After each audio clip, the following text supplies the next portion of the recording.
Viltrum knows I've left my post. They'll see you. My utopia with birthday party something and prepare the planet for Killing you is not my task. The show kicks off with a quick recap of what had happened in Season 2. Once this was over, the scene then cut to an intense battle between Invincible and a kid who has a mutant power of a giant.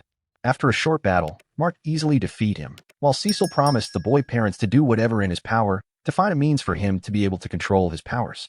After which, Cecil takes Mark across the globe in a very intense training session, which Mark easily overcome everything thrown to him. Once this was over, Cecil head back to their headquarters where Mark continued his very tense training.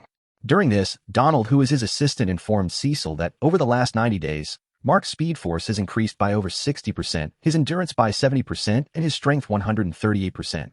Cecil and Donald is happy by this, but they are also being cautious of what Invincible might become if he isn't properly guided every step of the way. Afterwards, Donald informed Cecil about reports of someone trying to steal the Declaration of Independence. Cecil believes it can't be Doc Seismic as he is still under lock and key, so just then Mark insists Rex come with him. As they head out to address this issue, unbeknownst to them, a mole in the agency is seen informing someone that Rex and Mark are going to the National Archives building. A moment later, Mark and Rex arrived and a long battle began while Mark and Rex continued to discuss about Mark's awkward relationships with Eve and Mark's inability to date Eve. Soon after, we get to find out the person the mole gave a tip earlier was Multipole, Duplicate's brother, who furiously beats Rex for toying with his sister. Just then, Mark rushes to go save Rex as he has been beaten to stupor. Mark tried to reason things with Multipole as he is trying to be his better self and not showing his evil side since given what had happened to him in Armstrong. Unfortunately, this doesn't work out, so when the approach fails, Mark goes crazy and slaughters every copy of Multipole. But just as he is losing it, Immortal and Duplicate arrived. While Rex and Multipole are shocked by this, Immortal explained the reason he didn't inform anyone was because she requested she needed space from all this superhero curricular. However, as soon as this was a bit calm, Mark incapacitates Multipole and arrests him for creating such a mess and allowing the aforementioned time-traveling perps to get away with the Declaration of Independence. Back home, we get to find out Mark's brother Oliver is now grown up, but just then Mark arrived and find out April, the special child caretaker from Cecil, and Debbie that Oliver is getting more and more intelligent with each passing day. Once April was gone, Meg took his brother out for a game, but fortunately for Mark, Oliver revealed to him about his newly obtained powers, making Mark shocked, as now he has to ensure that Oliver doesn't misuse his abilities. At the Soup's headquarters, Rex brings Duplicate and Immortal out of retirement to meet with other teammates at the Guardians of the Globe quarters. Duplicate informed everyone that she decided to fake her death and stay away from everything to deal with the trauma of tackling the Lizard League, and during this period, she got engaged to Immortal.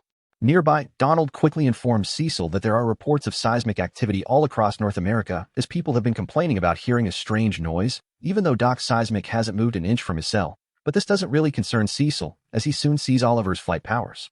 He isn't the only one who is worried about the fact that Oliver has been keeping secrets. Debbie has her concerns as well, and she voices them to Mark. But to calm his mother down, Mark informed his mother that Oliver has promised he won't use his powers or spring any more surprises. Unknowingly to them that Oliver overhears this conversation, and it seems like he doesn't agree with this directive. Later, Mark met with William and Rick to have a long discussion about Eve. They motivate and encourage him to go talk to Eve, as life is too short for such thing to be delayed. We discovered Rick is still suffering from what Sinclair did to him through his reanimation program. The next day, Mark goes to meet Eve but still in doubt, although he still went for it. The scene cut back to Oliver apologizing to Debbie for not telling her about his powers first. Almost immediately, Cecil arrived and Oliver is very excited by this as it becomes really clear that Oliver wants to be a superhero. But Cecil isn't happy with Debbie as she didn't inform him about Oliver's powers, but she quickly dispatched this as she herself just found out about his powers. At the headquarters, we get to find out something has gone really wrong and Doc Seismic is escaped, plus Rex is also attacked. Quickly, Cecil get informed about the situation at hand as every superhero in America has been abducted aside from only two, which obviously is Eve and Mark. Back to Mark and Eve, Mark finally asks Eve out on a date. Eve is more than okay with entertaining Mark's request as they have both been in tough situations together, but as soon as Mark brings up the stuff about the depressed alt Eve gets angry, as she doesn't feel Mark love her for who she is but due to the fact he felt pity, but this is soon cut short as Cecil informed them about the problem at hand. Meanwhile, Oliver tried sneaking out of his room to go join the fight, but unfortunately for him, Debbie caught him. Back to Doc Seismic, he began to narrate to his captive that patience is a virtue, as he took months for him and his friend to learn about all their particular vibrations, how they moves and how they breathe, as he believes all those wait was really worth it. Just as he began his villain arc, Mark and Eve arrived, and a really tense battle ensues between them and Doc Seismic mysterious creatures. But since the battle was more intense for both Mark and Eve, which during this, Eve got seriously attacked and injured by Doc Seismic as they are been outnumbered and caged.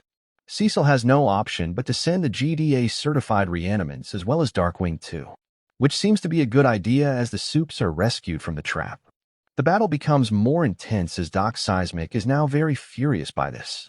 After an extended battle, Darkwing 2 quietly attacked Doc Seismic from behind, which take him straight to the Shadowverse, making him defeat Doc Seismic.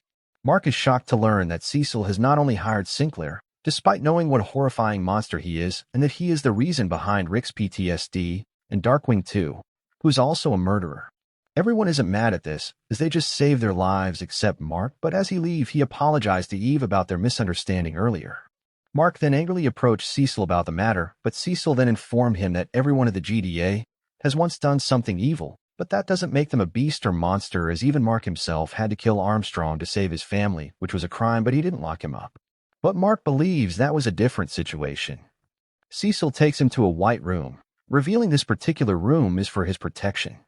Just then more Supes arrive to defend Cecil. Meanwhile, during the mid-credit scene, we see Alan trying to convince Nolan to partake in a jailbreak so that the former doesn't have to endure any more of the Viltrumites' disgusting food and their lukewarm methods of torture, but Nolan is unwilling to budge because he thinks he deserves to die. The episode 1 of Invincible Season 3 then came to an end. More episode will be uploaded soon, so make sure you subscribe to get up to date on this show. Thanks for watching and goodbye.